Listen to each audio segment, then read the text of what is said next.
Welcome everyone to the next episode of Life After DD214. Today I've got with me Teddy Tremblay. How are you doing, Teddy?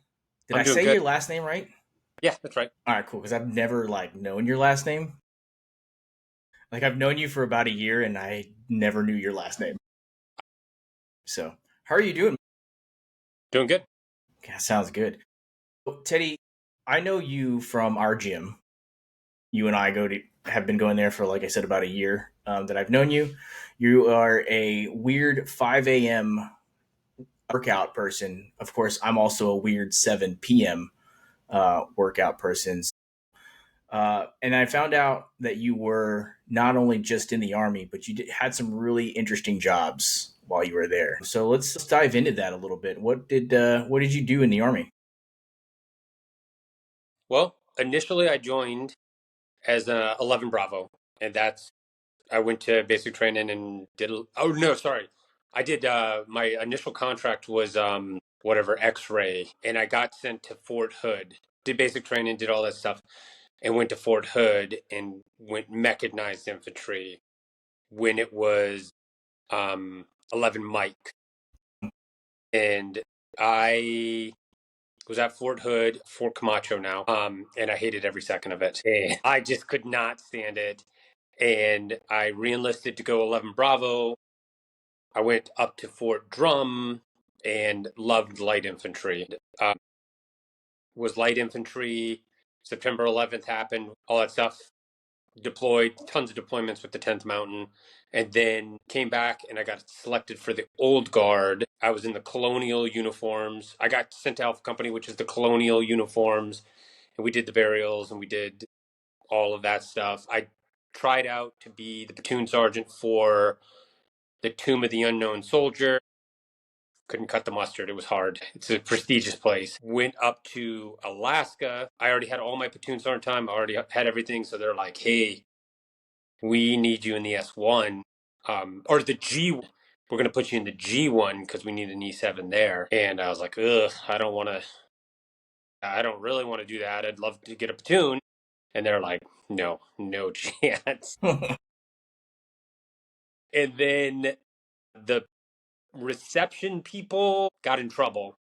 I don't know exactly what happened, but so like when you first come in there and there's a couple of Evans, usually with like a shaving profile, they're like, hey, go do this if you don't want to be here. And I did that for like a week and I couldn't stand that job either. Mm-hmm. And then luckily somebody else got in trouble. Alaska's, I was in Anchorage area, Fort Richardson. Somebody else got in trouble from a platoon and they're like, okay, well, you can take a platoon. And then I got a Cav Scout platoon, finished up. They found out I had a ton of platoon sergeant time. And I took over the S1 and I ended up spending about 2 years. Not sorry, S1, S2. So I was an S2 Intel guy for about 2 years. And then an opportunity came up to teach at West Point. So I took that and I loved that. And I taught for a little bit. And then I was a TAC NCO for a little bit. Kind of did everything you could there at West Point, and I loved every minute of it. And then I retired and moved down to outside of Austin, Texas.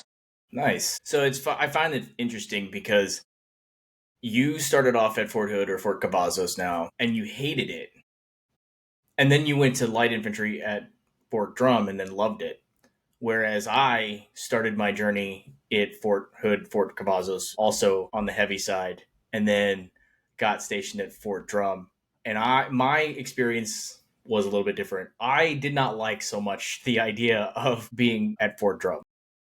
Ah, But I think it's also because I was logistics. And so there's in the logistics realm, heavy is where it's at. Like all the moving pieces, all the big equipment, all the maintenance stuff. That's, kind of the bread and butter. Whereas light infantry, you're walking no matter where you're going. And yeah. even the logistics guys are like, oh, no, we got the trucks to take you when you get tired. I don't know. But that's about it. Yeah. So I didn't realize that you were also in the colonial outfits or the colonial uniforms down in DC. So Yep. how was that? What was that experience like? It was interesting.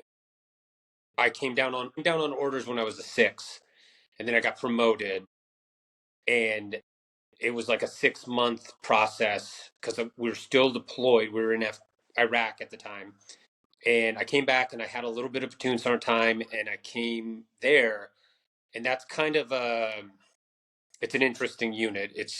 It was just one battalion at the time, and you kind of grew up there.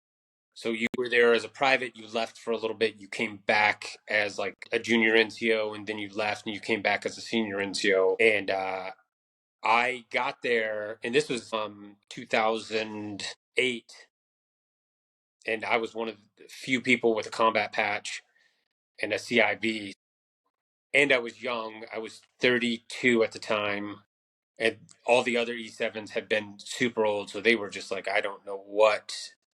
None of the soldiers knew what was going on.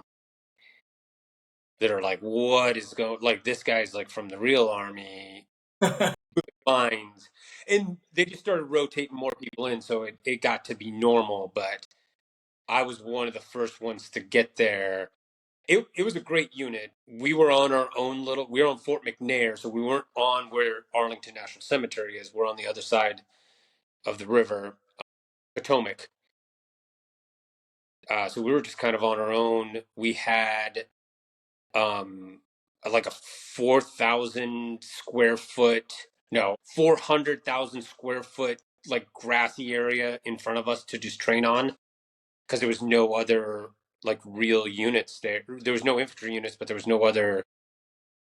There's like a squad of MPs to guard the two gates, and there's like the super fancy government houses. So we got to just do kind of whatever we wanted in our uniforms over there. So it was good. And then it is a humbling and honoring experience doing burials and hearing their soldiers from the Korean War, World War II, World War I internment, and then active duty soldiers that were getting buried. As got to do kind of all of that. And then I got to wear the colonial uniform and travel around the country and do the show Spirit of America. So got to shoot the muskets and rappel and all kinds of stuff. So it was Yeah. So would you say that's kind of like a dream assignment for a lot of 6 foot tall infantry soldiers? yes and no. The attention to detail on the uniforms breaks people. Oh, interesting. Well, that They makes sense. they crush it you so much. You get graded so much on it. It breaks people to the point where they not breaks them. It's just mentally taxing, like because you spend hours on your uniform, and then just before a ceremony, they'll come up and they'll measure you, and if you're an eighth of an inch off, even though you're 400 feet away from the audience, like you get a gig, and that they write that in your NCO. Your OERs, they get crushed if you move your feet because you've been standing. General McChrystal's farewell retirement was 2.5 hours long. He had like an hour speech. He let us do it in ACUs, but we were just standing in the sun for like 2 hours. It was pretty brutal. So, but I got to do the inauguration, Barack Obama's first inauguration, and um, tons tons of foreign dignitaries came in. I got to meet I've met all the living presidents except Trump. Hmm. Being there, just standing outside, and they would just walk up and be like, "Hey, what do you?" They see soldiers and they're the commander in chief. Like, we're gonna go check these guys out, Yeah. and so it was cool. Yeah. So you're there for, not just doing the honors, but also you're there for history in a lot of ways. So you cut out of there, then you get selected to go to West Point. How did that come about, and what was that kind of experience like? I went from the old guard to Alaska, and then went to West Point. I was in the S2, and I had a ton of platoon sergeant time, and they my sergeant major my battalion sergeant major and the division sergeant major are like, hey man, you're hanging around these platoons too much. You need to go get some experience. And the division sergeant major was attack at one point, and he's like, I'll just get you there. You'll love it. And I was like, ugh, all right. Like, but I did. I went and I got there. It's not a traditional unit. There's only 36 active duty TAC. And then I wouldn't say the professors are necessarily regular Army because they get to stay there forever. So some of them have been there when they were a captain in the 1980s, and they just stay. So their military remembering what the Army is like is lacking just because they've been in the classroom environment for so long. But I got there and it was summer training, so I got to do cadet basic training. Okay. So the first day the cadets got there, I had been there for like 2 days. So you're just as new as they are. Yeah. Yeah. I was asking new cadets, like, I don't know where the chow hall's at. Like I don't eat there, so I don't know That's where. fair. The bookstore, they were like, where's the bookstore at? Good questions. These are all good. But we made it through. Once we got out to the fields and like rifle training and all of that stuff, oh, I was shining. Yeah, But there you go. walking around the actual campus, I couldn't find my office because everything's gray. It's And the gray building over there. they gave me the keys, and they were like, room 628 Lee. And I was like, okay, I got to bust out the tourist map to find it Right. because it's just me. My partner was at Columbia because he was doing his master's degree. Mm-hmm.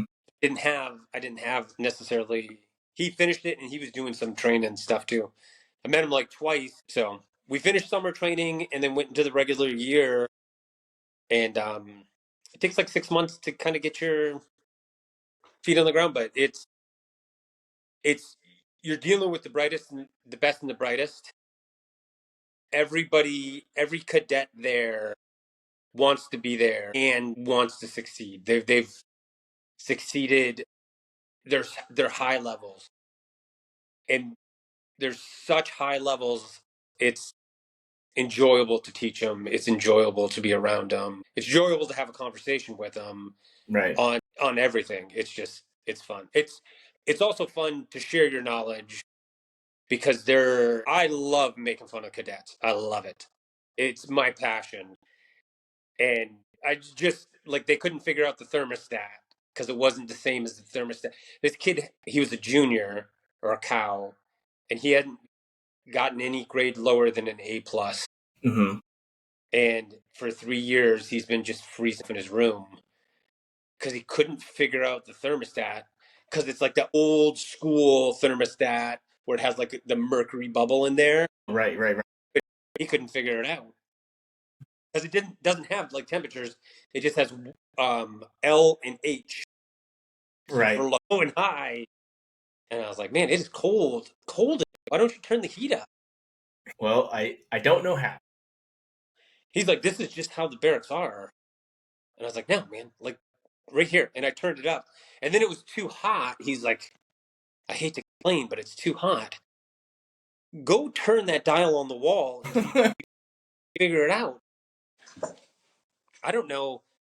Like you're taking advanced engineering and nuclear physics, and the one thing that is crushing you is this thermostat. So Nice. And so yeah, you spent that was your last duty station was yes, West Point. Yeah. So yes. what was the deciding factor for you to retire out of West Point? I knew I was going to retire probably about 15 years in. Well, technically at 10 years, I signed indefinite, but at 15 years, I kind of set up a plan for my retirement. Oh, nice. And I had about 5 years. I kind of did looked around the Army to see what jobs were interesting to me in the civilian world and that I could talk to in the Army. And I ended up landing on physician's assistant because our physician assistant, when I was in Alaska, I blew up my back, and our physician's assistant was awesome. So I just kind of chatted with him. Mm-hmm.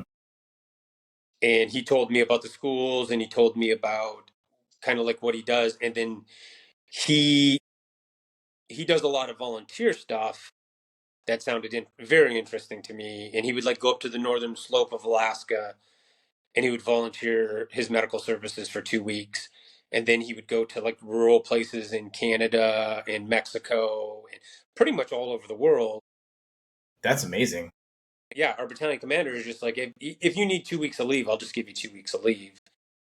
To the point where he's like, if as long as there's another PA here, like we can't be lacking coverage. But if you want to go up to the slope, the northern part of Alaska, Hmm. up by Barrow and stuff, yeah, just let me know. We'll let you go. And he was delivering babies and doing all the normal routines at the hospital, and treating frostbite and chilblain and all that stuff. Wow, that's incredible. And so you decided you struck up a conversation with him, and just kind of picking his brain about how to be a PA. Yeah, yeah. And then basically what schools I need, what education I needed when I got out, and then what I'd need to do to kind of go down that path, start laying the bricks for the road that is going to put me on that path. Gotcha. And then once I got to West Point, I started doing it hardcore. During the academic year, you get a little bit more freedom, so I could do lot more research in it. And during my office hours, where no student wants to come and talk to you. Right. Because that's the time to talk to you, Yeah, is yeah, during office hours. yeah. Forced to sit in a room and just stare there for 3 hours a day. But yeah, I did all my research, and I applied to the University of Texas, Okay. and I got accepted. Um, which I was pretty pumped about. I'd never been there. I've heard about it. I was Hmm. stationed at Fort Cavasso. And then I was talking to my girlfriend who was already living down here. Hmm. And she's like, there's a community college. Because I was nervous. I was nervous about getting out of the Army and going to college. Most people are. And she's like, there's a community college like a mile and a half from here. So you could take like 2 or 3 classes, kind of warm up into it. And then like she has graduated from college. So she's like, I'm sure UT will take your GI Bill one semester later. So I talked to them, and I signed up at the community college, and I did the initial class, a couple of initial classes there, and the I run into a lot of 10th Mountainers. My guidance counselor was from the 10th Mountain, Triple Okay. Deuce. Oh, nice. Um, Good old First and Brigade. Yep. He was doing his PhD, and so he was in kind of the same boat. He's just working as a guidance counselor at ACC, and he was doing his PhD. So I just kind of hung out at ACC. I did all my math classes there, and then he's doing his PhD at St. Edward's, which is a lot smaller of a college. Okay. It had not a UT is a very good college, probably not a really good college for me, with 68,000 people or whatever it has in there.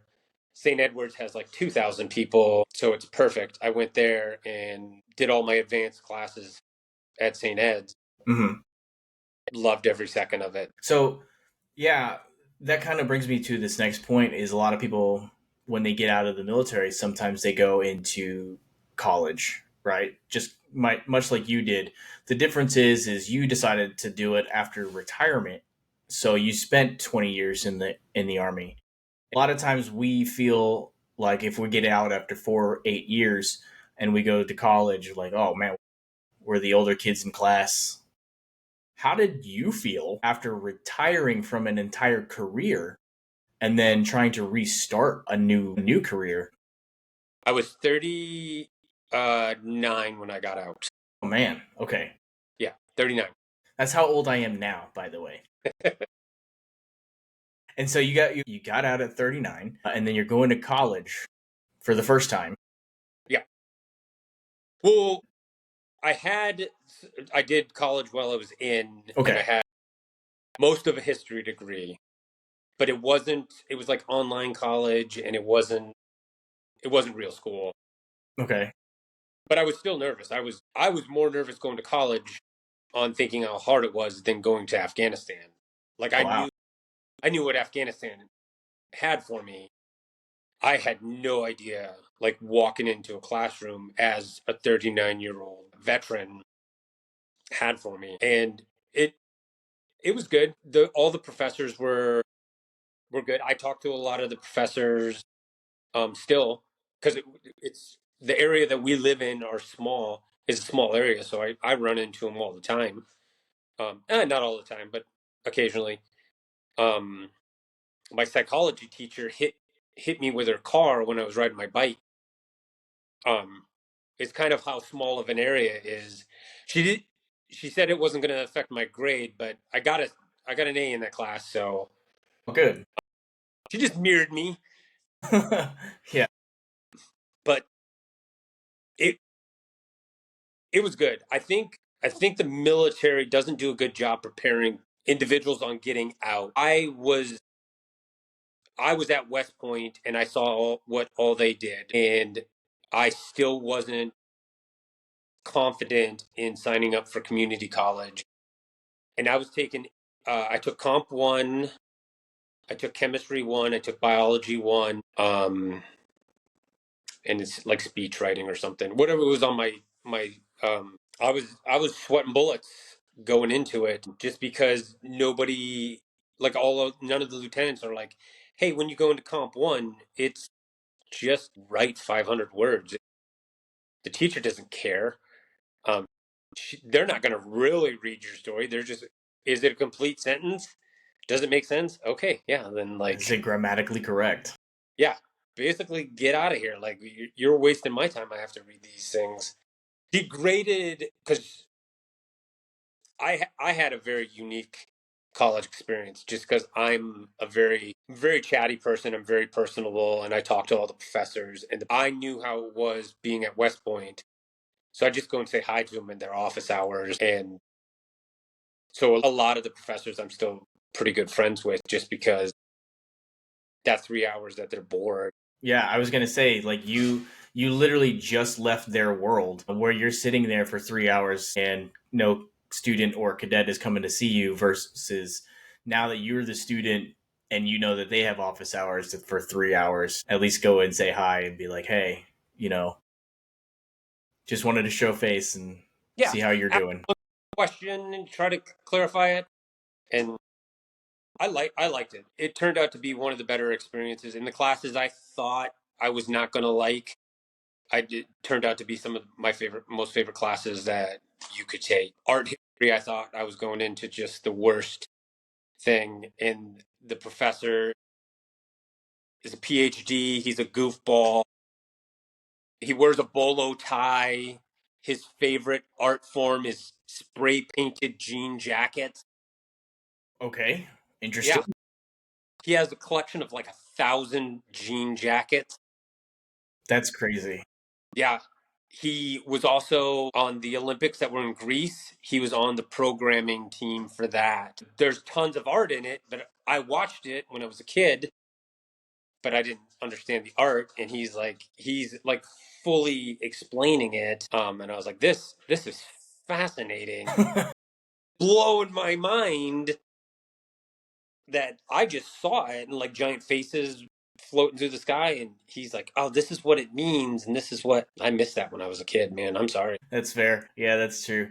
I mean, especially when you go into something that you just don't really, you've never like really had much of an interest in, like art history. Like I enjoy history, but maybe not so much the art part. And that's not a knock on anybody. It's just that's not something that we have really kind of grown up Yeah. enjoying. And so when somebody else shares their passion with you, it's almost over our heads at times.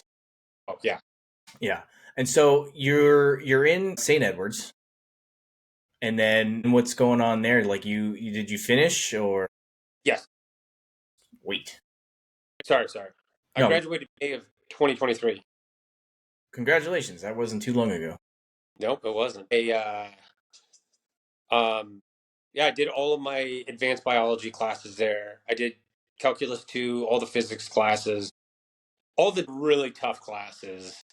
Well, my second semester there, COVID happened, Okay. and I hated college. I can't do college online. I'm so personable. I took a hit. My GPA took a hit during those classes. I didn't know COVID was coming. I took two 400 level classes and two 300 level classes, and then it just went to online, and I was not doing very good. Human microbiome was crushing me because I couldn't. The teacher would like send out an email, like read this paper, and then we're going to take a test, and it was tough. COVID ended, we went back, and it was just one of the best experiences I've had. The friends that I made, and I was taking because I was on the GI Bill. They let you take up to 21 credits, no questions asked. 12 of them have to be on your degree plan. Anything else can be whatever you want to take. So I was taking all kinds of crazy classes. I took self defense. Okay. I took evaluating and assisting special needs. I took a couple of art classes, cultural awareness, just kind of round myself out. I took a couple of religious classes. I just loved it. Everything about it was just fun. It was so enjoyable. Such a small campus, and you get to see there's 4,000 people there, and I probably met all 4,000 of them. And just being at the gym, and because I wasn't doing CrossFit at the time because I had free gym there. Um, make fun of the baseball team, make fun of the soccer team. Well, Um, there you go. You got to yeah, have some fun sometime, right? yeah. The cadets. I took the PT test with the new PT test with the cadets. Right. Mashed them. Do not know because I was only out for like 3 years, but I had been going to the gym pretty hard. Right. And we did the new PT test, and I smashed them. And I was like, "You guys have no idea what you're getting into." So, like, I'm Oh retired. no. I'm retired and this is not or Yeah, this was pretty easy and you yeah. guys are suffering. Oh, you're in for a world of hurt. I understand. There's only like 12 of them too, so it's such a small little ROTC program um, that it's easy to crush their souls. Poor kids. Yeah, I love making cadet. Yeah, that's true. It is your passion, as you mentioned. So okay, so you're graduated, and then the one thing that I know about you is you are currently not pursuing the PA route. And what was that decision to do that? A couple of different things. My current girlfriend, she's my wife. We've been together for 12 years, and we're going to be together forever. She has an amazing job and allows me to just be. We have a 15-year-old daughter. I have three daughters total. Two of them are full grown and married off. And then I have a 15-year-old. So the 15-year-old needs some help driving around. So I'm basically a stay-at-home dad. I had a house in Alaska. She had a house over here. We sold both of the houses. We ended up finding our dream house, humble abode, I think you called it. Starter home is what I called it. Oh, starter little starter home. We found our dream home in the perfect little neighborhood, and so my girlfriend asked. She's like, "Hey, if you go to PA school, you're gone for 3 years." And basically, she's going to be a single mom. Mm-hmm. And I've been supporting while I was in college. Like she did swimming, she did soccer, she did basketball, and I took her to all that stuff because I had the freedom of travel to do it because we'd set my schedule up. So she basically suggested, she didn't ask, she suggested that maybe you push off PA school. She has this new amazing job, everything's taken care of. But our youngest daughter needs that stability to be driven to. She has track practice at 7 in the morning. So I go to CrossFit at 5 a.m. and then drive her. And then she goes to school, and then she has swim, and then she has water polo, club water polo, 2 days a week. And then she needs to eat, and do all the stuff. She's very social, so she's always hanging out with friends. But so I'm just a stay-at-home dad, living the dream, Yeah, raking the got the raking the nicest, yard. second nicest grass in the neighborhood. So Right, right. yeah, Because the other guy has a real mower. yeah. Well, he puts about $100,000 into his yard. That's I insane. water it twice a week. Oh man, especially in our drought. Yeah. So you took the sacrifice, I will say, to go ahead and just push off to PA school. Is there any idea that you're going to go back to probably do it later, or is this just too good to pass up? I'm enjoying it. I'm really enjoying being a stay-at-home dad. It does get boring when she goes to school. She's basically my best friend. Hmm. 15-year-old girl. She's always mad at me. She's pretty grumpy 90% of the time, but she's my best friend, which annoys her mom so much. She gets so, like, you guys have your own talking and code. She's so open and so communicative with you. I was like, well, I get to spend more time with her, but I'm enjoying it. I went to, she's in districts right now. She qualified three of her races. She qualified for the final, so I got to see that. Wow, that's amazing. And then I was sitting on the hard metal bleachers for 12 hours. Three 1 minute races were pretty good, but the 11 hours and 57 minutes of just sitting there. um, I'm enjoying it. I think about going to PA school probably once a week, Hmm. just because I get idle hands and I have to do something. But I volunteer at the school. I volunteer at the middle school. I do a bunch of stuff to kind of keep me busy. Potentially go to PA school. I looked at a couple of other programs. There's a PhD program that's just down the street. Maybe when she goes to college, I'll go back and finish my PhD. Um, So just options are available for you. yeah. Right. So pretty much anytime I run into, there's a ton of military contractors around here, and they're like, "Oh, hey, do you want to come and do this and like this?" So there's job opportunities out there if you're. I talked to a guy after the gym this morning at Starbucks, Oh, interesting. and he's a contractor in San Antonio. So and he's like, you should check it out. So Yeah, there's a lot of that going on right now, especially with the new administration coming in, and things are shuffling to say the least. So I want to talk about this that a lot of people who are retired probably go through, and that's the idea that you're bored. And so, what I enjoyed about what you just mentioned is that you take time to volunteer, whether it's to volunteer at the high school or the middle school, you're giving some of your time. How did you get into something like that other than the fact that you just needed to get moving?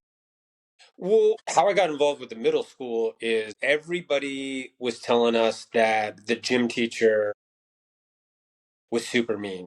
Hmm. Um, and I was like, I cannot believe like a gym teacher. This was adults. And I went and talked to her, and she's stern, but she's not mean. And she's been teaching for like 28 years. And I was talking to her like before, I think it was seventh grade. And I was talking to her. I was like, who's helping you coach this year? And she's like, they all quit. And I was like, if you need help, I can come and help. Um, I got my volunteer certificate or whatever. And she's like, yeah, okay, yeah. We start at 6 in the morning, or we start at 6:15. And I was like, okay, well, I get out of CrossFit at 6, so I'll just bounce over here. And I showed up the first day, and she's like, I 100% did not think you would be coming.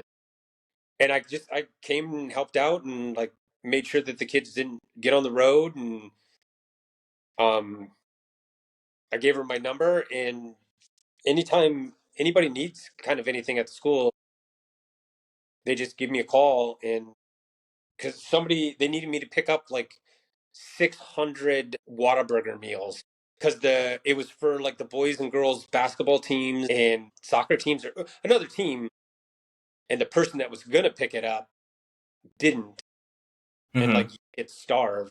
Right.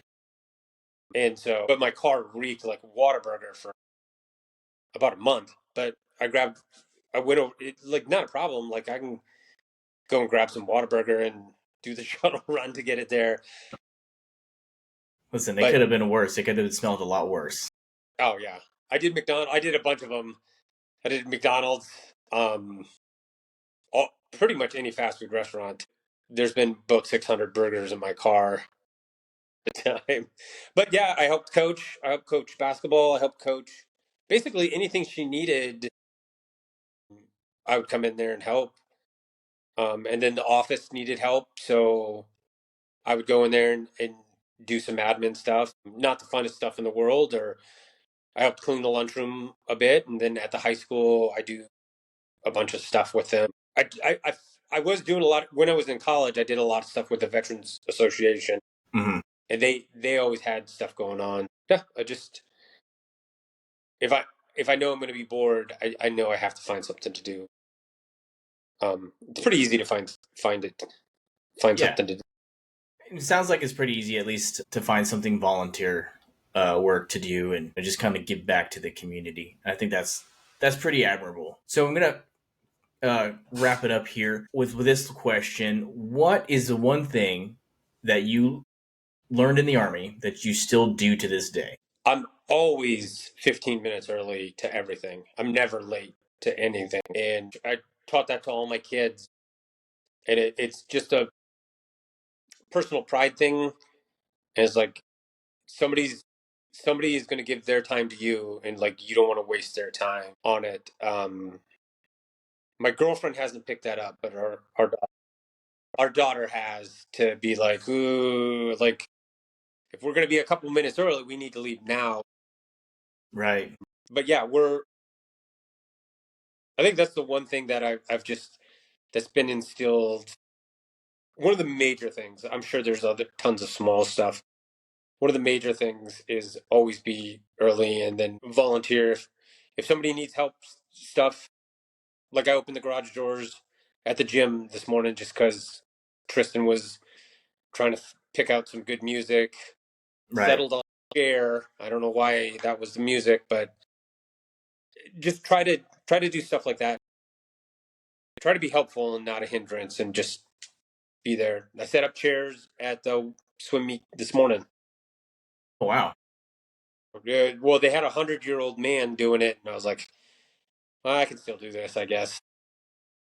To be fair, like that's pretty amazing that 100-year-old man is still moving the way he moves. Yeah, And I I was kind not of hope moving. that I'm that way when I'm 100. Yeah, but yeah, I just try to be useful and be on time, be Yeah. early. That's one of the things, I think that's probably the most important thing that I've ever taken away from the military that I still do is I despise being late. If someone tells me to be at a spot at a specific time, I am also 15 minutes early around that time. And I'm also not ashamed to sit in the parking lot of a place until the time has come for me to walk inside because I'm there early. Hey, I'm a couple minutes early, so I'm fine sitting here. If you need help with anything, That's true. That is true. So, all right, Teddy, before we go, is there anything else that you want to say? no, I don't think so. This was enjoyable. Thank you for having me on. I appreciate it. So, and I like talking about my military service and just, I guess, my path in the civilian world and stuff. But I appreciate it, and thank you very much. Yeah, not a problem. We'll probably reach back out again. By the time we get to chat again, you'll be determining whether or not you're going back to get your PhD or you're going to do the PA school. We'll figure that Okay. out. So, Now you're putting stress on me. Now I got to figure out what I'm doing. yeah, I mean, you only got like, what, 3 more years? Yeah, yeah. If she graduates, that's the big thing. So Oh, yeah, I'm right now, but we don't know if she's going to make it through the rest of the semester. So gotcha. Gotcha. Well, good luck to her. I'm pretty sure she's going to be fine, especially with all the incredible extracurriculars that she's got going on. So, all right. Thank you, Teddy. Thank you for everything. Ladies and gentlemen, that's the end of today's podcast. Take a moment to like, share, subscribe. All right. Later, lads.